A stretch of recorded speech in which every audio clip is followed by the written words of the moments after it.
L'expérience poétique, un podcast par Mathilde Vermeer. Chroniqueuse, romancière et oratrice, j'ai une conscience aiguë du pouvoir des histoires et des mots. Je crois qu'il faut changer les récits qui circulent pour changer le monde, y remettre de la joie, de l'optimisme, de la beauté. Tout mon travail est lié à ce désir de fertiliser autrement nos imaginaires collectifs. La poésie, c'est le royaume de l'émotion et du sentiment, dont les traces éphémères restent longtemps. En 2022, la thématique du Printemps des poètes, c'est justement l'éphémère.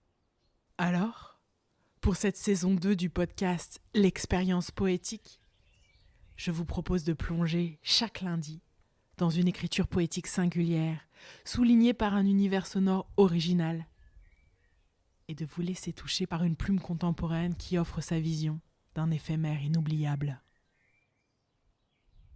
L'épisode de cette semaine diffère du format auquel je vous ai habitué. Je vous l'ai dit, en 2022, le Printemps des poètes épouse la thématique de l'éphémère. Chaque année, en effet, cette manifestation, créée en 1999, choisit une thématique d'exploration, comme une inspiration qui va irriguer les milliers d'événements poétiques qui se tiennent partout sur le territoire français et au Québec.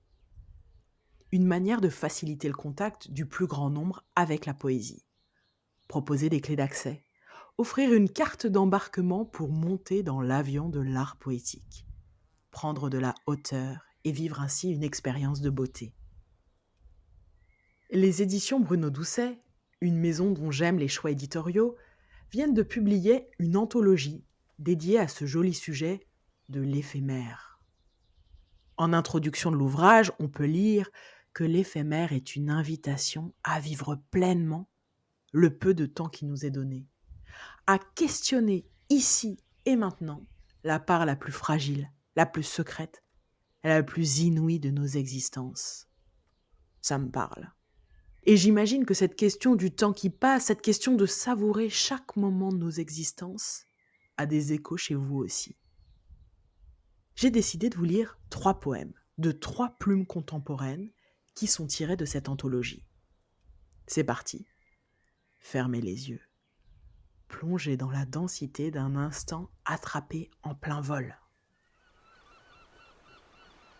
Les oiseaux, bien sûr, savent, habitent les saisons, soulèvent leur grande peur.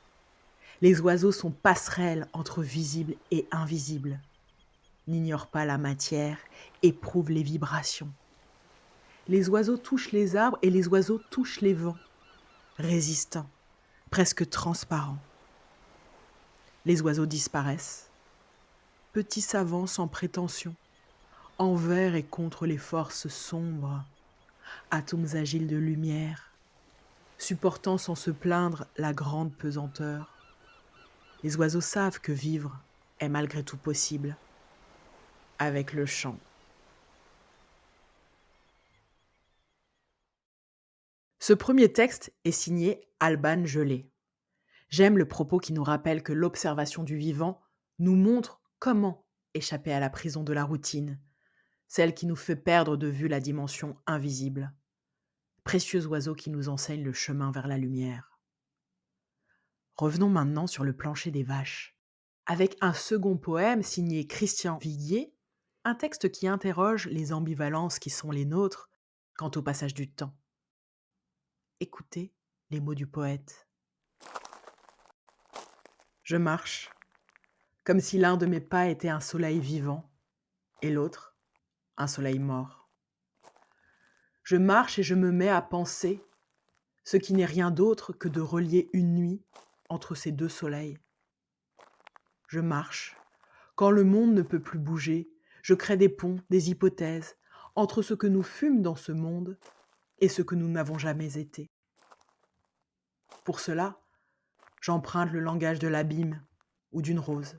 Je bégaye. Je sais que les dieux sont des feuilles qui tombent, les mots des constellations éphémères, un voyage où il n'y a pas de retour. Voilà pourquoi je me promène avec un oiseau noir, pour que son vol insensé découse la nuit. À lui d'inventer un ciel ou une branche, de quoi voler et se poser. À lui d'inventer la fureur et l'attente, les corolles d'une fête qui n'existe pas. Je marche et je me promène avec un oiseau noir sans résoudre aucune équation, car marcher n'est pas une porte, mais une fenêtre, épiant le près et le lointain. Et je vois un monde qui est là et n'est pas fait pour ça. Il engendre sa légende et sa propre philosophie. Et je me résous à être ce que je suis. Un homme coincé entre deux battements de cœur, comme s'il y eût là toute vérité. Et mon travail consiste à ramasser une pierre et une plume qui durent plus que moi. Le troisième poème est mon favori. J'en profite pour remercier l'auteur, Stéphane Juranix. Bonheur de lire ce texte qui fait tout frémir en moi. Le poète explore une dimension de l'être à laquelle je n'ai pas assez laissé de place dans ce podcast, la dimension sensuelle. En voiture donc, vers un frisson de plaisir. Faire l'amour dans la voiture, où nous conduit le soir, au bord d'une route longeant le Mistral, portes grandes ouvertes sur la nuit, à l'haleine de sauge, la peau piquetée d'étoiles, les yeux dans les yeux, luisant du ciel, l'immensité nous scrutant du fond des âges. Reconnaître alors, au loin, électricité dans l'air, l'écho familier d'un cri, peuplant les songes de la garrigue, soupir calcaire du cade, aride pensée du buis. Dans le sommeil des roches, oui, sentir au fond de soi l'étrange proximité de ceux qui vécurent là, des millénaires durant, partageant avec nous l'immuable conscience de la fulgurance de vivre au creux du temps.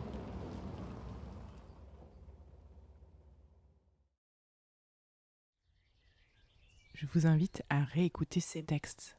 Pas besoin d'analyse, pas besoin de comprendre, de décortiquer. Sentez, laissez flotter en vous. Si vous avez aimé l'expérience, je vous remercie de mettre 5 étoiles sur vos plateformes de podcast. Puis, en attendant le prochain épisode, retrouvez-moi sur Facebook et Instagram, @MathildeVermeer, pour d'autres contenus littéraires qui viendront nourrir votre sensibilité et votre besoin de profondeur. Enfin, pour soutenir ce projet, retrouvez le lien Tipeee en description de l'épisode. Je vous dis rendez-vous la semaine prochaine pour une nouvelle dose de poésie.